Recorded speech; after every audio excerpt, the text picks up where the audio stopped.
माझ्या पुढच्या कवितेचं नाव आहे देव. देव म्हणजे कोण? देव म्हणजे कोण? देव म्हणजे एक सकारात्मक शक्ती. देव म्हणजे एक सकारात्मक शक्ती जी तुमच्यात आणि आमच्यात सामावलेली असते. देव म्हणजे कोण? एक सकारात्मक शक्ती जी तुमच्यात आणि आमच्यात सामावलेली असते. मार्गदर्शन करणारा, खंबीरपणे पाठीशी राहणारा. मार्गदर्शन करणारा, खंबीरपणे पाठीशी राहणारा देव असतो कुठे? देव असतो कुठे? तो म्हणजे तुमच्यात आणि माझ्यात. देव म्हणजे कोण आणि देव असतो तरी कुठे? तो असतो तुमच्यात आणि माझ्यात. प्रत्येक माणसात, प्राण्यात, निसर्गात. प्रत्येक माणसात, प्राण्यात, निसर्गात.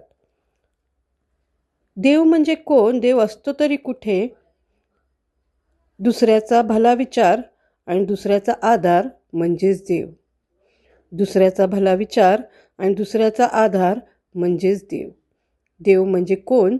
एक सकारात्मक शक्ती.